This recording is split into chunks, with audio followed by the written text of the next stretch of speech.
durante muito tempo existia um parque arqueológico, que ainda existe agora, mas acrescentou-se agora um museu, vocês não sei se conhecem, para além do vosso colega, mas se forem lá um dia vão ver que é de facto um museu fantástico, é o segundo maior museu do país, em área, é muito grande, e lá dentro podem ver um bocadinho daquilo que não podem ver lá fora. O ideal era que vissem lá fora também os núcleos duradouros, ao vivo, os verdadeiros. Se não virem lá fora, podem ver no museu réplicas de rochas verdadeiras, está bom? E reconstruções, por exemplo, temos uma sala dedicada a um sítio fantástico que é o Fariseu, onde temos uma cabana reconstituída, etc. Aqui vamos ver um bocadinho também, vamos ver cópias ou réplicas, se quiserem, de materiais originais que poderão ver no museu. Nós não andamos com os materiais originais atrás de nós, que devem imaginar que podem se perder, portanto temos réplicas. Aquilo que eu vos vou falar aqui um bocadinho é de um dia-a-dia típico daquelas populações de caçadores, coletores e também artistas. Tenho a ideia que eles eram artistas, não eram só assim nómadas que andavam coitadinhos de um lado para o outro, atrás de pedras e de caça. Eles eram artistas. Digamos que eram seres humanos completos. Caçavam e faziam arte. A parte dos caçadores que existem hoje, tenho a ideia que nem sequer gostam de dar, mas por isso é outra conversa. Estes materiais aqui são, então, ilustram um bocadinho daquilo que nós encontramos nas escavações. Nós encontramos até hoje centenas de milhares de objetos, escavamos dezenas de sítios e conseguimos traçar um dia-a-dia normal, típico, daquele período, de há mais de 10 mil anos atrás. Nós sabemos hoje em que casas é que eles dormiam, que tipo de alimentação é que eles tinham, como é que faziam como é que cozinhavam os alimentos, como é que faziam uma arma de caça. Não é? Conseguimos saber que percursos é que eles tinham, que trilhos é que eles tinham. E reparem, eles caminhavam centenas de quilómetros. Porquê? Essencialmente por causa desta pedra aqui. Pode-vos parecer um pouco banal, ou completamente banal, porque hoje nós não usamos isto praticamente nada. Era usado até bem pouco tempo para fazer faísca, fogo e faísca, por exemplo, até os anos 20 era usado para fazer faísca nas armas. Por isso o exército português, por exemplo, mantinha esta pedra em segredo, as fontes desta matéria-prima. Olha, dou-vos um dado curioso, por exemplo, em França, isto era usado para fazer faísca, e chegaram a fazer uma lei para proibir a utilização desta pedra para fazer faísca para acender os caixinhos dentro das igrejas. Os aristocratas fumavam o seu caixinho dentro das igrejas, não existia lá uma tradição. Então houve um decreto que proibiu, por causa do barulho que era aqui a bater as pedrinhas para fazer faísca faz barulho, então às tantas era um barulho infernal, toda a gente a acender. É uma curiosidade apenas. Uma pedra que foi usada ao longo de toda a história, sobretudo na pré-história, para fazer o quê? Para fazer o quê? Armas, muito bem.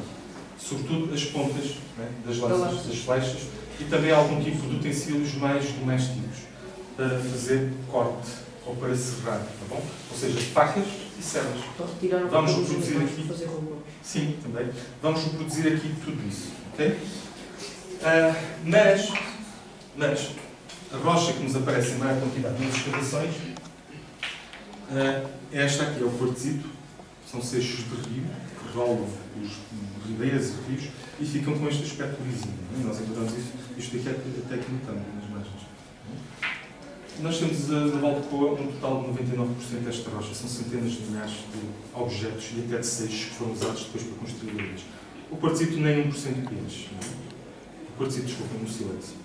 É muito pouco, porque não existia no Valdecoa. Portanto, tinham que ir buscá-lo a zonas onde ele existia naturalmente, geologicamente. Falo-vos numa zona principal do nosso território português, que é a Extremadura. E depois também o Tejo e o Douro Internacional. Já do lado espanhol, há sílex de muito boa qualidade. Salamanca, até perto de Burgos, zonas muito, muito distantes do Valdecoa. Portanto, havia contactos. Nós temos a ideia que havia contactos entre populações, entre tribos diferentes para trocar estas pedras. Eles não vinham até ao Valdecoa com sacos de peles cheios de sílex. Nem pensem nisso. Imaginem vir de Leiria ou de Fátima com um saco de pele carregado de sílex. Chegavam ao Valdecoa mortos. Ou metade do caminho, metade do caminho. Portanto, a ideia era talhar no sítio onde existia geologicamente o sílex, talhavam lá o que queriam, imaginem uma raspadeira, por exemplo, e em vez de vir com um bloco, já vinham com a peça talhada. E é assim que nós encontramos as peças nas escavações no Valdecoa, já talhadas, finalizadas. Estão a ver a ideia? Metem-no-se aqui e vêm descansados até cá em cima, em vez de virem com um saco cheio de pedras para desbastalhar. Estão a ver a ideia, não é? Não é difícil. Enquanto que o quartzito existe facilmente no Val do Couro, é? Qualquer ribeira tem toneladas de quartzito, portanto facilmente se recolhe e se usa o quartzito. Por isso é que nós encontramos milhares de lascas de quartzito e muito pouco sílex. O quartzito era usado para quê? Existe em muita quantidade, mas tem propriedades muito diferentes do sílex. É menos longo, menos resistente, está bom? Dá para usar durante algum tempo. Vocês podem fazer uma quantidade enorme de coisas com quartzito. Desde raspar madeira, raspar osso, raspar peles, até cortar eventualmente um pedaço de carne, mas é mais difícil. E o gume parte muito facilmente. Enquanto que o sílex não. É isso que nós vamos produzir aqui. Uma lasca de quartzito e uma lasca de sílex. Vamos ver como é que eles se comportam os dois. Para talhar, usamos uma outra pedra, certo? Ou usaríamos o quê? Não há mais possibilidades? Olha que há mais outra. É a mesma pedra? Há outra. Pedrinha. Será que poderiam partir pedra com osso? E o osso? Poderiam partir pedra com osso? Quem é que acredita? Partir pedra com osso? Vá lá. Quem é que acredita? Só tu é que acreditas? És um felizardo, és o único que acertas, porque parte de pedra. Olha, eu ia começar pela pedra, mas começamos pelo osso então. Que tipo de osso? Já agora, um osso qualquer, um osso especial? Um osso qualquer não. Um osso qualquer não está. O osso de veado. O osso de veado, porque tem preenchimentos aqui no interior. Não está louco aqui nos outros. Então, nós, com a base de macho de veado, por exemplo, imaginem, cortado aqui, corta-se isto, temos aqui a base, que é mais espessa. E já agora chega aqui e deixo-te experimentar. És o único que fez o costume que acreditou. Bates aqui, quando chega-te aqui e vais testar. Bates aqui neste piquinho, com força. Segura bem na pedra, estás para ter para aqui deste piquinho. E acerta isso. Viram? Se uma pedra, pronto. Estás de parabéns. Ok, estão a ver? Saltam bem uma lasca. Haste de veado, pensem nisso, não é um osso qualquer. Este é mais homogéneo, mais resistente, mais duro. Vamos tirar uma lasca com quartzito, a sério, uma lasca maior, pode ser assim, e vamos usá-la com raspador, como eu vos falei há bocadinho. Durante algum tempo ela pode ser usada, mas parte, olha o gume. Nós podemos raspar o osso ou madeira, o osso, por exemplo, estão a ver? Mas o que acontece é que há aqui um desgaste acentuado do gume, ele vai partindo. Nós numa hora já não temos aqui o gume, ele está completamente partido. Okay? Se nós usarmos, pelo contrário, aqui o sílex, vocês vão reparar que ele se comporta de uma outra forma, é muito mais resistente. Ok? Uma lasca.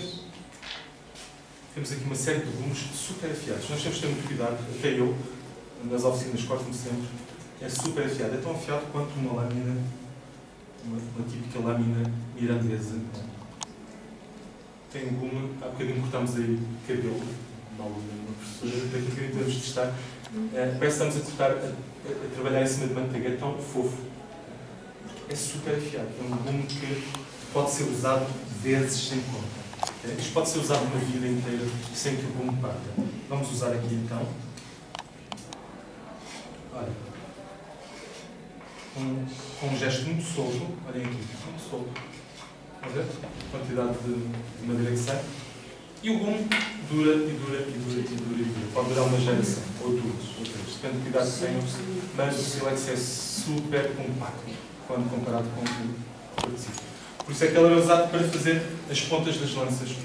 Era usado para fazer facas, como está aqui, e era usado para fazer serras e raspadeiras. Para não falar de outros tipos, de uma variedade enorme de utensílios mais domésticos, para além daqueles de caça que são dos pontas, sejam de lança, sejam de flecha. Ok. A minha história, a história que tenho aqui para vocês hoje é que vos imaginem que vos ponham na pele de um caçador típico. Imaginem que somos um grupo, até bastante grande, de caçadores, não é? Eles não seriam muito mais do que... Eles viviam em grupos, vocês têm ideia, não é? Eles não seriam muito mais do que nós somos aqui. Nós estamos aqui cerca de 20 e poucos. Eles não os grupos paleolíticos não teriam mais do que 30 membros, 30, 35, já seria muito. Okay?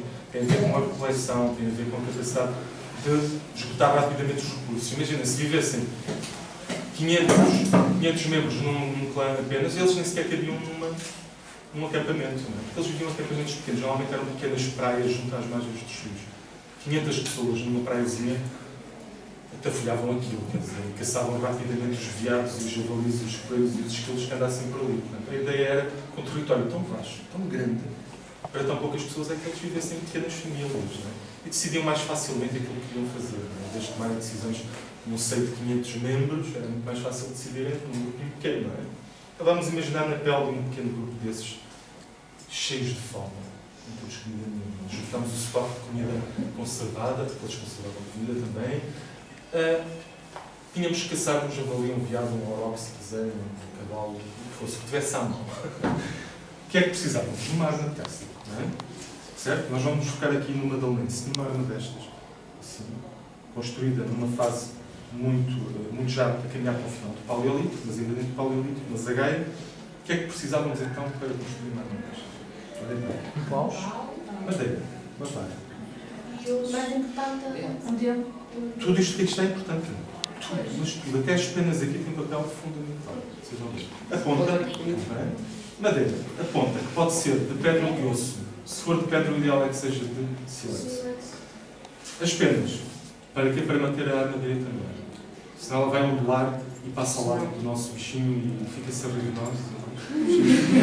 Precisamos de corda para prender as penas e a ponta. E por cima, para reforçar, precisamos de cola. Está bom? Cola. Precisam de cola. Depois, precisavam só de fazer uma peça muito simples, que é o propulsor que projeta a arma ao dobro ou triplo da distância. Depende da nossa força, do nosso treino, mas ela funciona aqui como um outro braço suplementar que nós acrescentamos. Okay? Ela faz isto assim. Vai muito mais longe. Então, há um desdobramento normal do braço assim, e depois o propulsor chega aqui e faz isto ainda. Portanto, vai assim. Okay? A velocidade é surpreendente. E temos a arma pronta. Vamos percorrer então aqui estas etapas todas, porque para fazer isto, estas é preciso até fazer fogo.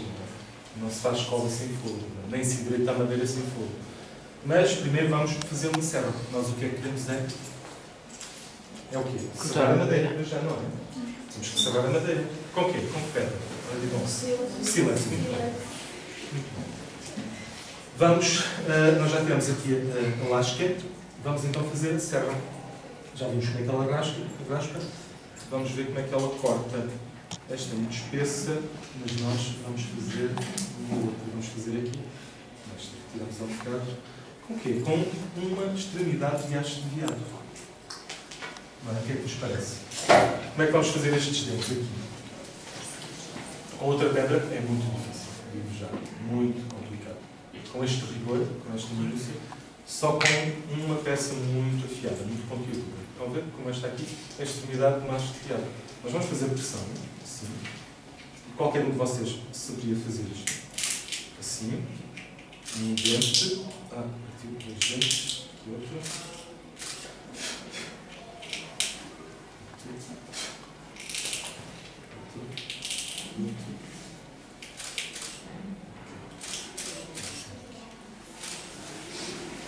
E pronto, temos aqui um dentinho ladozinho, como se fosse uma serra.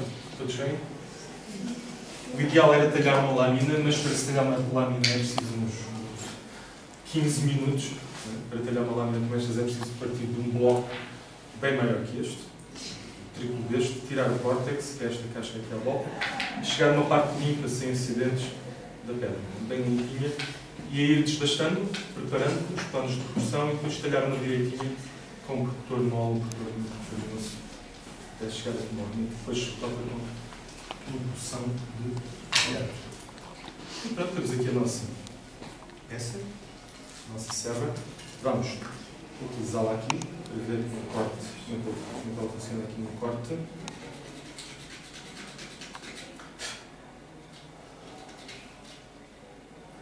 O ideal era que ela fosse maior e que já tivessem acabado, porque elas eram encavadas, não eram usadas assim.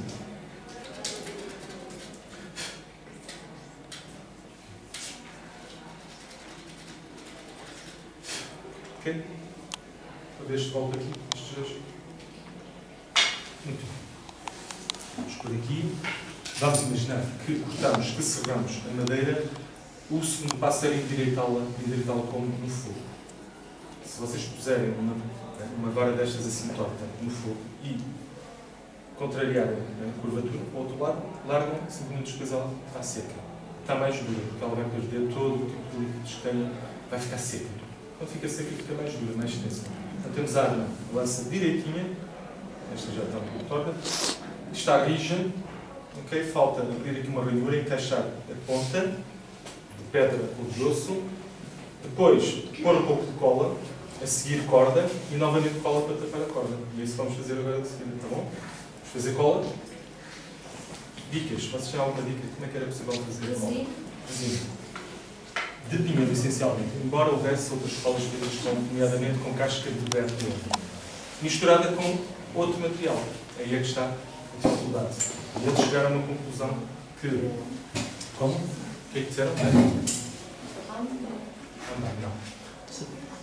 Se vocês puserem, colarem esta ponta de osso de pedra com resina de pinheiro, que é isto aqui, já todos viram, ou com cera de abelha, a ponta vai ficar colada, não vai ficar presa, ela só fica colada. Para ficar presa é preciso acrescentar um outro elemento. Vocês colam, atiram com arma contra o animal e a peça das duas uma, ou parte ou sai. Ou sai toda. Porque está só colada, ela precisa de ser reforçada com um outro material.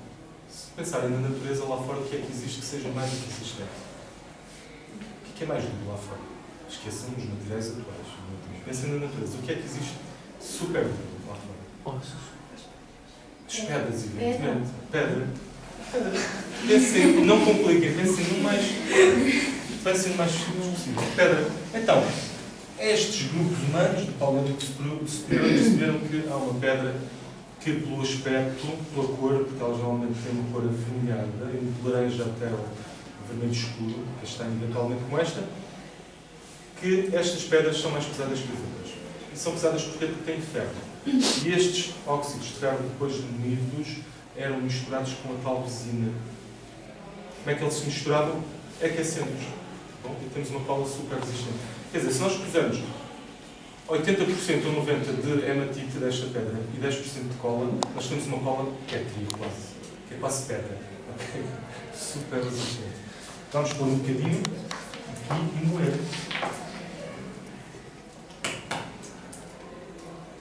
Vamos aqui. Tudo que nós usamos são praticamente ossos para fazer estas coisas. Um osso de vaca e este aqui é uma ponta de haste.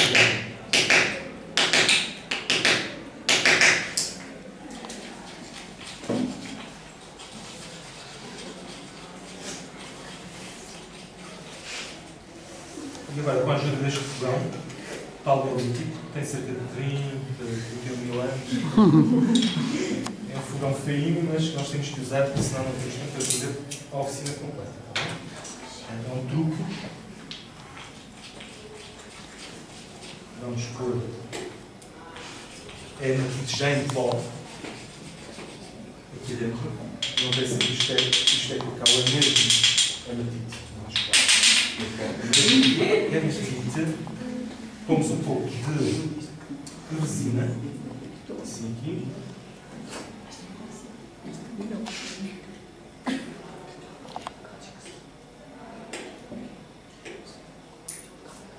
Esperamos um pouco. O aspecto final da resina é exatamente este aqui. Bom. Tem uma particularidade, falo-vos já, que é a de ser reversível. Nós podemos aquecer esta cola, novamente. Ela sai, fica líquida e voltamos a usar noutra peça. Ela seca e chateamos com a peça, a parte dos cola, etc. Voltamos a aquecer e ela fica líquida. E voltamos a colar. E por aí fora. Okay? Vai-se perdendo alguma, mas é reversível. Podemos reciclá-la, está bom? Não é tóxica também. Ela estou com os dedos cheios de cola e ainda não morreu. Estão a ver? Esta cola. E não custa nada. Também é importante. Ok, começa a ficar líquido. Portanto, a resina, olha aqui, facilmente derrete e vai absorver então a hematite. um pó.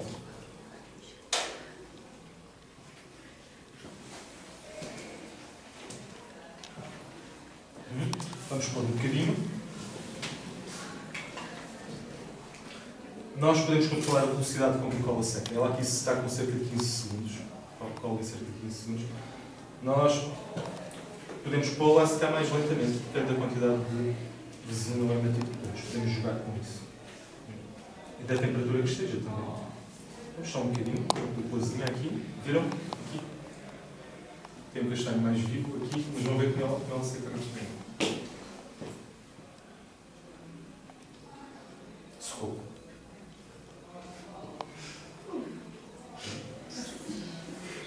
Tem muita resina em cera. Se puser mais resina em cera, ela vai secar rapidamente. Ok? Secou. Entendidos? Se aquecer, ela fica líquida novamente.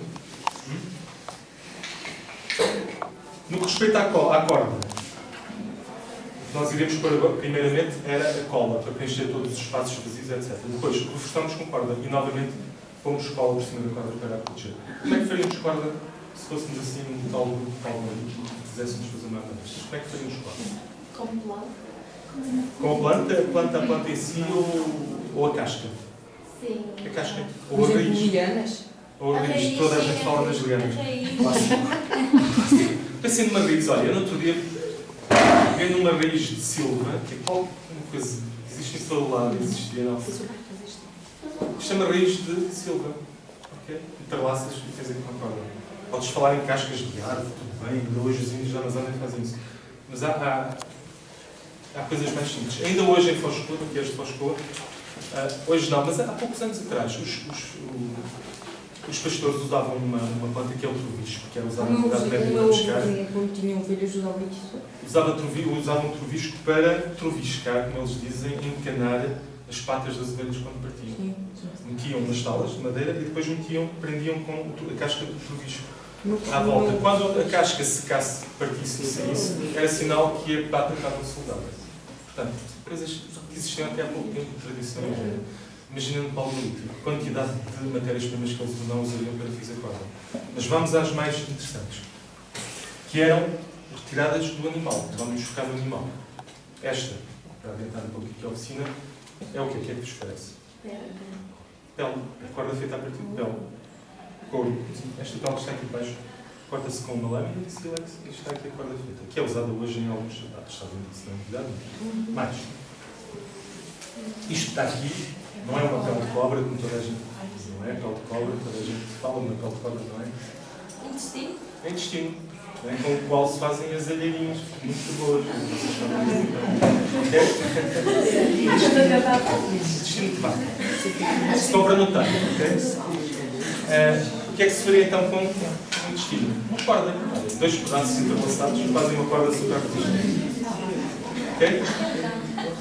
Ali está seca, aqui está úmida, ela tem de ser umedecida para ficar assim mais moldável. Certo?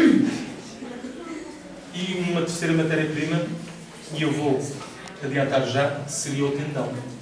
Os tendões dos animais, que são super resistentes, têm uma película assim a proteger, é preciso retirá-la e depois no interior vamos encontrar então assim, parece-lhes uma raiz, não é? Do aspecto, mas isto são fios, que depois eram retirados e entrelaçados uns nos outros até fazer uma corda.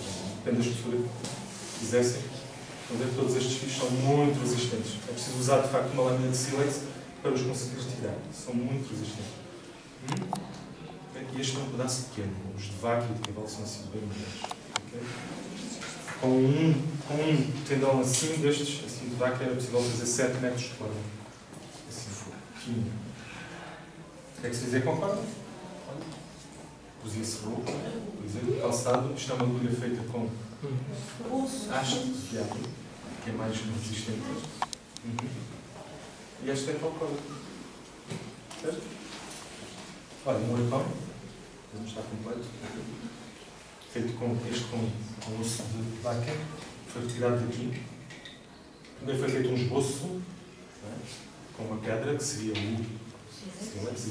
depois, ir insistindo, podia-se acelerar um pouco o processo aquecendo o osso, ele fica mais elástico e consegue-se retirar facilmente. E depois, numa última etapa, íamos afeiçoá-lo numa pedra que nós chamamos de arnito, Aqui encontramos também as escavações, com marcas de utilização. É uma espécie de lixa pétrea, de pedra, de forma de... Estão a ver? Até ficar perfeitinho. Portanto, tínhamos então aqui uma corda feita com tendão. Eu vou só pedir para um de vocês que teste, para não serem sempre os meninos, agora as meninas. Ver se as meninas têm força. Puxem, sem suportar, mas... Entendidos? Puxar um bocadinho. Se é um pequeno almoço, deixe-te soltar um pequeno almoço. Ok. Estamos entendidos sobre a corda? Nós queríamos era prender a ponta e as penas. Tínhamos a peça terminada, ok? E vamos imaginar que caçamos o animal. Depois lhe retiramos a pele, lhe retiramos os ossos. Partimos a carne com quê? Com lâminas de sílex assim, com navalhas. Estão a ver aqui? Esmagamos o osso para retirar o tutano. O que é que faríamos com o tutano? Uma sopa. Muitas calorias. Eles precisavam de consumir muitas calorias naquela altura. Fazia muito frio, muito gelo, muita neve. Eles caminhavam muito, precisavam de muito tutano. O tutano tinha outra aplicação muito especial. Vamos ver no final. Vamos pensar. Porque é que servia o tutano? Uma coisa muito especial mesmo. Entretanto, eu vou pôr aqui esta pedra para vos falar da alimentação. Esta pedra aquecida. Mas, enquanto ela aquece, já vos explico porque ela serviria. Usámos o fogão mais uma vez. Vamos falar do fogo. Ok? Falem de vocês. Antes de falarem, falem de vocês. Que técnicas é que vocês conhecem para esta altura? Com paus e com pedras. Sim. Com pedra. Com osso não. Com pedras e com madeiras. São técnicas diferentes, completamente diferentes. Uma usa pedras. Vamos começar pela madeira. Se vocês pesquisarem um bocadinho na internet, ou têm livros, vão ver que há populações no interior africano que fazem fogo com madeira, com as varas assim muito altas. Eles fazem a fricção de uma madeira dura, mais consistente, e outra mais mole. E fazem isto assim. Que eu não faço aqui, senão daqui a 15 minutos estavam vocês a dormir e eu aqui morto, cansaço e não conseguia responder às oficinas seguintes. Aquilo que nós fazemos então é usar o arco, que era também usado por populações primitivas até bem pouco tempo na América do Norte. E o que é que o arco faz? Acelera muito este processo. Prendemos então aqui a vara, protegemos a mão com o osso e fazemos assim. Há aqui uma ranhura, não é por acaso, é para que o pedacinho de cogumelo que nós colocamos aqui depois saia para esta ranhura já em brasa. Okay? Nós temos aqui a brasa no chão, pomos um bocadinho de palha seca por cima e sopramos e pomos a chama. Okay? São duas etapas distintas. Daqui não sai fogo, sai brasa. Das pedras não sai chama, sai faísca. A brasa vem depois, já lá vamos. Quero é desmistificar isto, mais do que fazer fogo, porque isto não é um bocadinho, é perceber um mecanismo. E vamos então ver isto. A partir de 40 e poucos graus começa a ser fundo. A madeira fica mais tensa, dilata ligeiramente e começa a ser fundo. É nesta fase que nós temos que fazer mais força.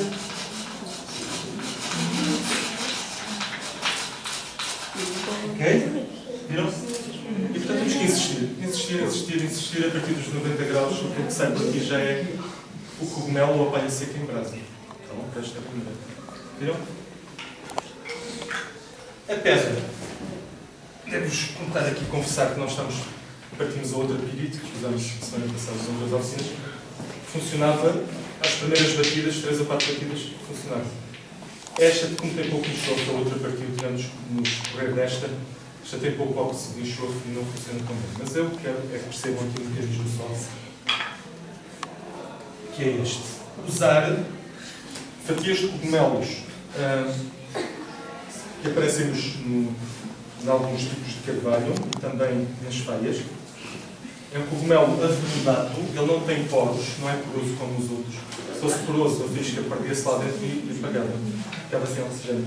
A fisca tem que ficar à superfície. E nada melhor do que este cogumelo que nós já cortamos em fatias, né? Que é, parece veludo, é tão macio. A fisca fica aqui e fica em brasa. Né? E depois só temos que pôr um bocadinho de erva seca por cima e isto separamos e ficamos a chama. Cogumelo, este cogumelo tem, faz mal, temos aqui mais em stock, este cogumelo tem uma forma característica que é casco de cavalo, é assim porque ele é conhecido, ok? Para ver a forma, é conhecido também como fungo pavio porque tem a capacidade de aguentar a brasa muito tempo. Vocês podem caminhar várias horas com a brasa aqui dentro, vão soprando de vez em quando e a brasa continua, vai progredindo por aqui fora, mas muito lentamente. Pode ver quase como se fosse um charuto cubano, parece que está apagado, nós sopramos. Ele está a continuar ali com a brasa durante horas, se quiserem. Este cogumelo aqui aguenta umas 4, 5 horas com a brasa lá dentro. Vocês podiam, se fossem caçadores de coletas, podiam andar várias horas sem ter que levar o pirito convosco para fazer fogo às madeiras. Okay? Por isso é conhecido como fungo pavio. Então, vamos tentar segurar aqui uma faísca, mas não vamos conseguir, porque eu sei de antemão que isto tem pouco enxofre, que é o componente principal para se fazer fogo. É o óxido de enxofre.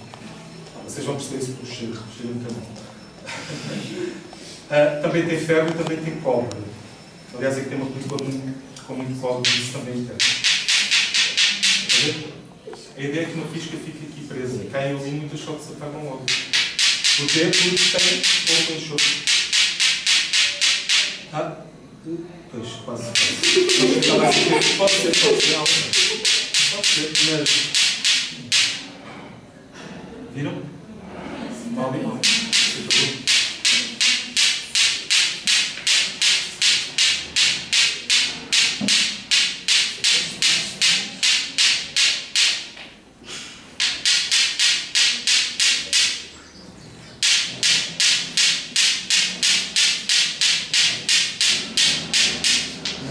Nós temos quanto? 10 minutos? Já ficou para fora. Já ficou. Temos Então, o intervalo, não é? Vocês têm aulas a seguir. Então,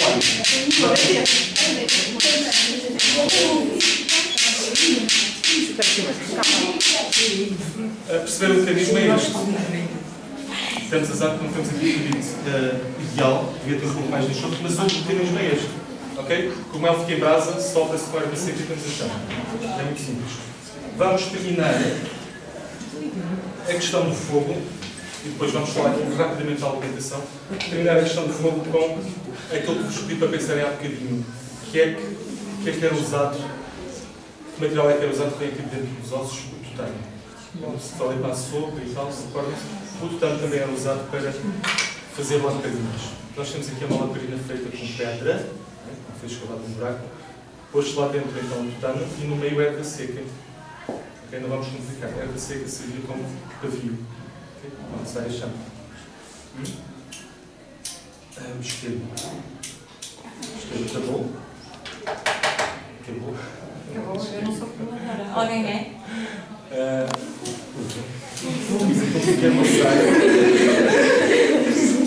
Vocês tinham que montar. Uma oficina para o tempo poderíamos fazer de facto aqui fogo a sério, mas podemos incendiar a sala. Deixem pensar, já está boa. Entretanto, pergunto-vos rapidamente assim como é que se poderia cozinhar um bife naquela altura. Ou cozido ou grelhado. Okay? Não há muitas soluções. Grelhado como? Onde? Rapidamente. Em cima de uma pedra, mas tão difícil. O que nós encontramos nas escavações são lareiras com mais de 2 metros, em regra 2 metros e 3, muito grandes, que eram preenchidas por placas de quartzito lisinhas, ou sejos também, lisinhos. Portanto, nós tínhamos era um grelhador gigante, onde eles faziam uma fogueira. A fogueira podia arder meia hora, depende da carne que comiam para cozinhar. As pedras absorviam muito calor, muita temperatura, ficavam com centenas de graus de temperatura. Okay? Era uma questão de limpar, depois, soprar, tirar as cinzas e grelhar a carne. Se a carne ficar lá muito tempo, ela fica conservada, desidrata, perde os líquidos e dura 2, 3, 4, 5 anos. Okay? Carne seca. Como ao peixe, não pode ser seca. Okay? Nós temos carne então grelhada para consumo imediato, para comer na hora, ou temos carne seca que aguenta vários anos.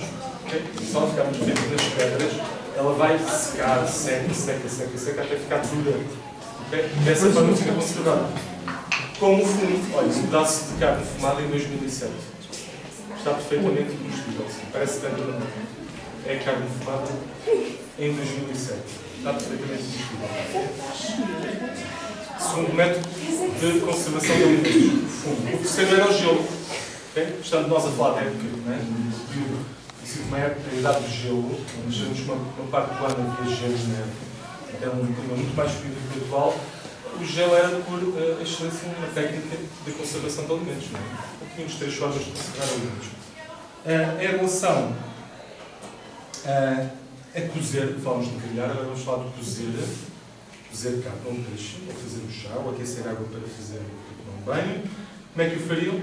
Mais uma vez com uma pedra, que vocês tinham dito.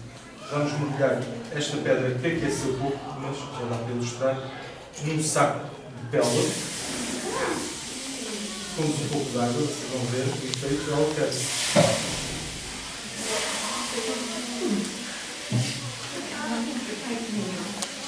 Nós sabemos distinguir se uma pedra foi usada só para grelhar ou para cozer. Porque ela, se for usada em água, se for mergulhada em água, resulta um choque térmico que depois provoca umas fraturas em forma de muito pequenas na pedra. É assim que nós sabemos que ela foi usada para aquecer água.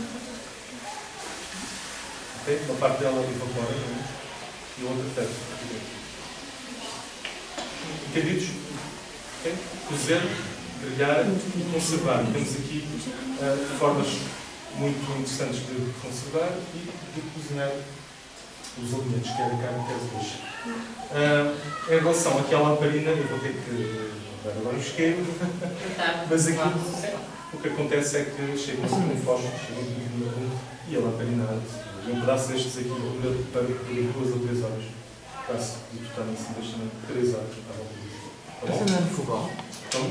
No fogão? Pode ser, se quiserem, não temos muito tempo, mas podemos tentar. Se arrisca para acender, ok? Não, mas não dá, tem que ser uma chama. Tem que ser só uma chama. Tem que ser só. Agora, esta vez fazemos só uma pintura para levar em uma recordação, está para levar uma recordação. Vamos falar aqui rapidamente da pintura. No Val de Pô nós não temos pinturas conservadas, mas sabemos que como é que elas eram feitas muito das grutas. O tema recorrente na arte paleolítica de gruta são as mãos. Sabe o que é que eu estou a falar? Mãos vermelhas. Nós vamos reproduzir aqui uma técnica que é a pintura de mão em negativo. Em positivo é muito simples. Em positivo é mergulhar a mão em tinta e pôr na parede. Tira-se e fica lá o positivo da mão. Em negativo, pomos a mão e sopramos ou com a boca, projetamos, borrifamos tinta, ou então com uma espécie de aerógrafo primitivo feito com um saquinho de pele, com a tinta lá dentro e 2 penas ou 2 ossos lombos de ave. Sopramos e a tinta é projetada. Eles faziam isso, quer dizer, projetavam a tinta da boca quando não usavam pedras com componentes tóxicos, como havia um manganês, exatamente. Tem componentes tóxicos, eles aí usavam de certeza o aerógrafo, não projetavam a tinta com a boca, que era tóxico. Eles sabiam isso tudo, ok? Nós vamos reproduzir então o mais novo de vocês. Mais novo qual é? Qual é mais novo? Para fazer a mão. Aí, esse.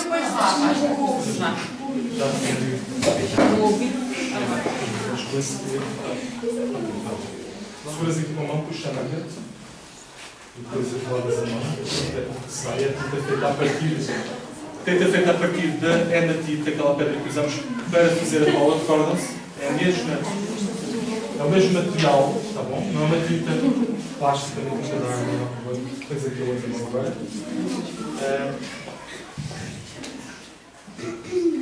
Nós substituímos aqui o saquinho de pele e as pernas ou os ossos por plástico, tá bom? Que é mais ligeiro.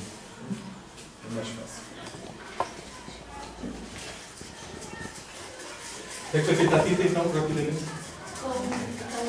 Com a pedra. Okay.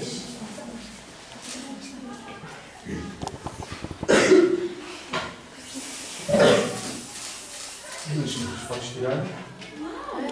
Ok. Fazemos então aqui uma técnica de pintura paleolítica. Muito rapidamente, muito facilmente. Tem alguma questão que queiram colocar? Alguma parte que queiram que faça rapidamente? Novamente. Alguma questão? Alguma dúvida? Não? Estão? Certeza? Olha que isto é para pensar muitas Já discussões é que trabalhamos fogão, aqui hoje. Havia. Alguém sabe? Não sabe o que se dia de amanhã. E o risco de cavalo, mas os cavalos para os Gostaram?